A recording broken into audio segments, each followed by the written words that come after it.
Coming to paperback and e-readers, John Haynes, A Thorn in My Side. The man who rules the world takes on an agent from the CIA from the Black Boule in this action-packed all-new John Haynes series adventure. Pre-order your copy of John Haynes' A Thorn in My Side at Amazon.com and other online booksellers. One of my viewers wanted my thoughts on Batman as a character. Now, the Batman character is one of the most popular characters in the DC universe, if not the most popular character in the DC universe, next to Superman, Wonder Woman, and Batman's partner, Robin the Boy Wonder. And Batman is a great character because he not only shows us that he's a great hero as related to being a superhero, but also shows us the best of humanity. Now, what makes the Batman character great is that he shows us the best as related to humanity, because Bruce Wayne in and of himself is a good person who wants to do good for people, and that is shown as related to his mission overall, as related to becoming Batman. Now, when Bruce Wayne was 8 years old, his parents were murdered by Joe Chill in Crime Alley, and as his parents were murdered in Crime Alley by Joe Chill, this not only traumatized Bruce Wayne, but it also motivated him to do better than the criminal that took the life of his parents, and that basically led to him looking to go out here and dedicate himself to a mission of not fighting crime, as a lot of people think, but looking to go out here and make sure that no other 8-year-old child loses their parents or suffers trauma the way he did as the result of criminals. And as a result, this is why Bruce Wayne has gone out here and dedicated himself to becoming the very best as related to being a detective and becoming something more as Batman, a force that's supposed to be something that puts fear in the heart of the superstitious and cowardly lot of criminals, looks to put fear in them, because these cowards basically need to use weapons in order to gain power in situations, and he basically is looking not to use things like guns, because guns to him are cowardly. He looks to use hand-to-hand combat and things like batarangs and bat ropes to stop criminals as related to them committing crimes in his city. Now, when it comes to Bruce Wayne, he took an oath to go out here and protect Gotham City, and that all ties back to his internal character traits of being a genuinely good person, a boy who was raised by his parents, Thomas and Martha Wayne, wealthy people who owned Wayne Enterprises. And as Dr. Thomas Wayne raised his son to go out here and look to serve the community, he looked to participate in service to people, and looked to participate in service to people long before he wound up ever becoming Batman. And that all ties back to him, and again, the values he learned from his father and the compassion he learned from his mother. And this is what makes Batman a great character, because he shows us the greatness of humanity in that he takes on the values of his parents and passes those values on as related to his mission to go out here and again make sure that no one else suffers the way that he suffered as he wages war on criminals in Gotham City. That's where a lot of people really get it twisted about Batman. They think it's all about him going out here and fighting, just fighting crime. No, there's a whole humane element to Bruce Wayne that really is a core part of the character, because the character is about Bruce wanting to again share his love with people, and again his dedication to people that he learned from his father and his mother, and maintain that their memory and honor their memory by going out here and serving as related to being Gotham's protector and protecting it from all of those criminals and those corrupt people who are a part of Gotham's whole political system. So Bruce's role is one that is very dedicated towards service the way Thomas Wayne served people as a doctor before he went on to found Wayne Enterprises, and the compassion he has from his mother, who wanted to care for people as related to caring for him. Again, Bruce has that foundation in love and care, but sadly what's been happening with Batman over the years is that a lot of people, they don't really focus on Bruce's code as related to the Knight, and they focus more on him being this dark and intimidating force as Batman, not understanding that there was supposed to be balance for the character as related to things. Now, the reason why Batman is called the Dark Knight is because, yes, he's wearing a very dark and menacing costume as Batman, but he's going out here following a code of conduct as he's out here fighting the bad guys. And that code of conduct is what makes him a knight, makes him a protector of people. And again, that protection of people is all part of his dedication to service to mankind, a dedication of service to mankind that came from the values of his father and the love he got from his mother. And again, these were elements that were a major part of Batman stories from, I would say, the 1930s with Bill Finger all the way up until about the era of the mid 1980s or early 1990s when Tim Drake became Robin. I mean, when in that era we got a good balance of Dark Knight and got to see Batman being the world's greatest detective. And we also got to see some balance because we got to see Bruce Wayne as a person. We got to see Bruce Wayne as a human being who basically had a normal life outside of the Batman persona. And again, the Batman persona was a way for him to go out here and again scare the bad guys. But the whole thing is he had great love and compassion for the people in his life, whether it be his butler, Alfred, who he has a almost father-son relationship with, Dick Grayson, his ward, who was like his own son, and Tim Drake, who was like a younger brother to to Dick Grayson, and Jason Todd, basically a boy who was on the road to becoming a man in crisis due to the way he was raised dysfunctionally. Bruce was trying to be a man who showed great compassion to him and showed great compassion to other people. He wasn't always with this stoic monotone thing as related to Batman, where he just was again considered to be more than human. No, over the years, writers have they've taken the balance out of Batman, and it really was a thing that really disappointed me about the character, because I saw around the time of No Man's Land or Cataclysm, where the character went from being a person to basically losing all of his multidimensionality, because Bruce had a lot of multidimensionality as a person, in that we got to see that Bruce was the guy driving Batman, but sadly, over the years, a lot of writers basically have turned Batman into this incredible and impossible Gary Stu, who can basically beat anyone in any time, and that has really ruined the character for me as related to the character overall. Because what really made Batman great in the from the 40s all the way up until the 90s was the fact that he was a greatly flawed person, who, yes, he wanted to do good, but he oftentimes did sometimes make mistakes. And when he made mistakes, he learned from his mistakes. I mean, that was one of the great stories. The great thing about the Bruce of the past was he basically was a person with flaws who could make mistakes. And that was shown to me in great stories like the whole Nightfall saga, where Bruce went out here and chose John Paul Valley to be his successor. And he thought John Paul Valley would be the right guy to be his successor. Unfortunately, that mistake basically was the second one that he had made as related to things. The first one he had made was with Jason Todd. He basically was not really dealing with his emotions as related to Dick Grayson growing up to becoming a man, and basically chose Jason Todd to be Robin based on his emotions that he was not looking to deal with. And that led to him bringing in a partner who, one, came from a dysfunctional environment, was not able to take orders or follow a man's authority at all, because Jason Todd was a beta male and he was very emotional. So that in and of itself was like showing Bruce basically was a human being. He was vulnerable to making mistakes, and that sadly led to the death of Jason Todd, which I really wish would still be canon because that really helped Bruce grow as a character and a person.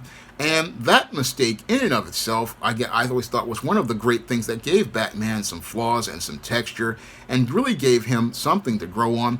The other mistake that I thought should stay is John Paul Valley becoming his replacement after Bane broke his back, because John Paul Valley basically showed how flawed Bruce was as a person. Well, yes, he had a dedication to his mission as related to his war on crime. John Paul Valley did not have his compassion for people, and as a result of his lack of compassion for people, this is what led to Grant Etchison dying at the hands of Abattoir or the Butcher, and this basically showed the difference between Bruce and John Paul Valley as characters, and a lot of this flies over people's heads as related to the psychology of Batman, which is quite ironic to me because a lot of people like Batman because the villains have psychology, but the sad part is they don't really focus on the psychology of Bruce Wayne.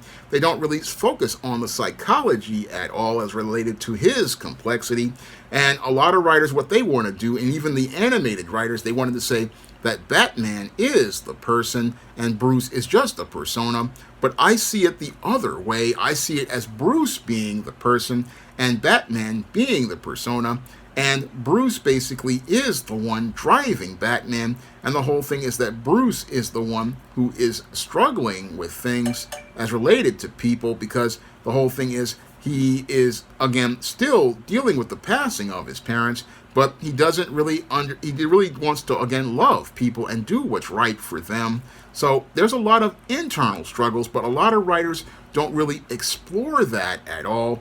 And what's really sad these days is that most writers don't really make Batman an interesting character. No, what they do is because they have invested their emotions into the character, they really don't give us that depth and layers with Bruce that would lead to some very compelling storytelling. Moreover, they don't really create compelling mysteries with the character to go out here and solve. No, what they do is basically make the character into a Gary Stu who's an avatar for their feelings. And as they've turned Batman into an avatar for their feelings, Bruce has basically been lost as a person. And instead of that, what we get are stories where he's basically an unbeatable guy, taking on people far beyond his power level. I mean, this goes beyond Batman having the occasional fight with a mind-controlled Superman. They've basically got him taking on guys like Darkseid and basically taking on new gods, which I find to be absolutely absurd for a man with no powers, at all. And it just makes no sense to me that they've got Batman, again, where he's completely unbeatable.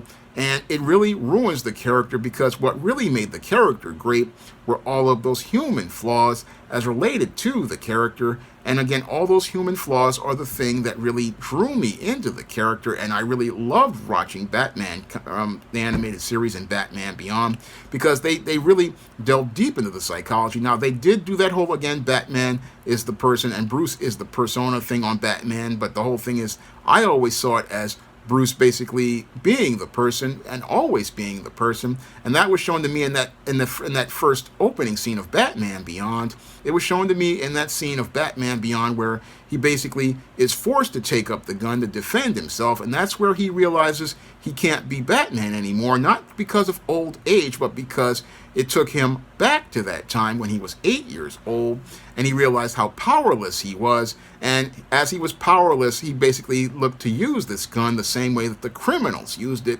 And that's when I said, this is one of the great moments as related to the Batman character, because it shows things coming full circle for the Batman character, shows things coming full circle for Batman as a person, and shows us that he's a human who basically has flaws and struggles with things, and basically is struggling as a person as related to his mission, and would rather stop declaring this war on crime because he didn't want to make that compromise. That was one of the reasons why I love Batman Beyond so much, because it really showed us the humanity of Bruce in that he didn't want to become just like the villains, because the villains were obsessed and the villains didn't have a boundary, but Bruce had a boundary. And that's again when Batman starts to become Bruce again, and that was one of the greatest moments of Batman Beyond, is that he becomes Bruce, and Bruce stops being Batman. I mean, it's just a really deep moment in that opening scene. And again, that's what Batman is all about. He's about doing what's right. And again, even if it doesn't benefit him, it's always about other people. And that's what I always liked about Batman as a character. But I just don't like the modern take on Batman. I mean, when it comes to the modern take on Batman, it's mostly focused on gimmicks. It's mostly focused on him being unbeatable to the point where he's basically, again, got widgets for everything. And it takes us away from what really makes Batman great, which is his mind, because he's the world's greatest detective. I mean, Batman, one of the things that makes him great is that he's one of the great critical thinkers. He's very resourceful and can basically analyze a situation because he has got great observational skills. I mean, there's a lot that I liked about the classic Batman character, from great writers like Jim Starlin, great writers like Denny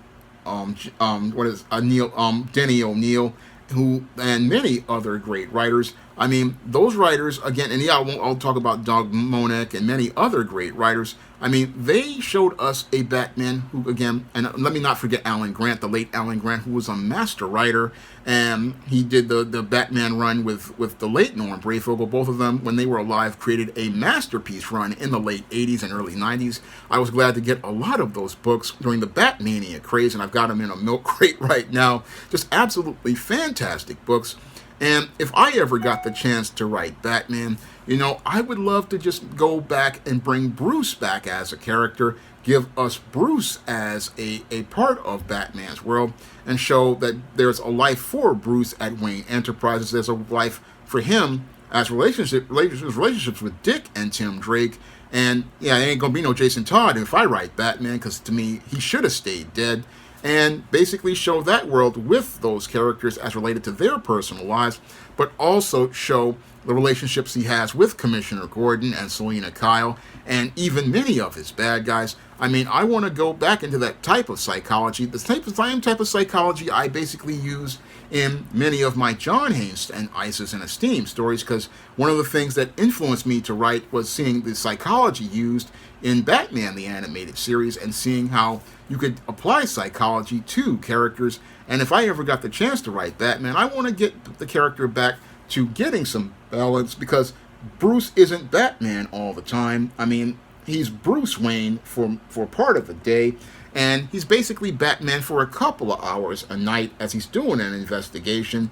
And I want to bring some balance and perspective into things as related to Bruce's life, and basically, again, make it where Batman, again, isn't this unbeatable guy, but a man who overcomes adversity, overcomes his character flaws, and overcomes his own egos and things like that, because he tries to do everything himself, but the whole thing is he's not alone. I mean, these are things I want to bring back to the Dark Knight, to get him back on a road to chivalry and being on code. And again, when it comes to the Batman character, he's one of the great characters of the 20th century, one of the great characters of storytelling, and just, again, a powerful character that, again, I believe is not really actualizing his potential, because a lot of writers bring emotions into things instead of letting us see what's great about the character. And basically, these days, I'm not a fan of the Gary Stu Batman, who basically is virtually indestructible due to writers giving him so much plot armor. But the overall structure of the character is a great character, and there's a lot of potential for any writer who wants to tell great stories about the world's greatest detective. Now, this was a video requested by one of my viewers, and if you want to request a video, you can drop a donation for a minimum of $15 to the PayPal or the Cash App by clicking the links in the description box. Now, this video was requested by a viewer who wanted to request both topics, but I had to split them because they were two separate topics, and I wanted to go in depth on both of them. and I'm hoping that you got some perspective on the Batman character to see how great he is. Now, if you want to check out my characters on the SJS Direct imprint, you can find the books of the SJS Direct universe, like those in the ISIS series, those in the Steam series, those in the John Haynes series. You can find all those books, plus those in the Spinsterella trilogy, my vampire novel Eternal Night, and my other novels like The Thetas and A Recipe for Success. You can find all those books on Amazon.com in paperback and Kindle format. You can also find them at other online booksellers like Draft to Digital, Google Play, Barnes & Noble, and big box retailers like Walmart and Target. That's all I have to say for this video. You can comment, rate, and subscribe. Now available in paperback at e-readers, ISIS, Dark Incubus. The goddess next door gets enthralled in a romantic entanglement with an evil incubus in this all-new ISIS series adventure. Get your copy of ISIS Dark Incubus in paperback and e-readers today. Now available in paperback and e-readers, A Steam Horror in the Hamptons. The aspiring angel tries to escape a house of horrors in this action-packed, all-new Esteem series adventure. Get your copy of Esteem Horror in the Hamptons in paperback and e-readers at online booksellers everywhere. Support Black-owned and Black-operated digital broadcast media. www.niceradionetwork.com. Nice Radio Network, broadcasting 24 hours a day, 7 days a week.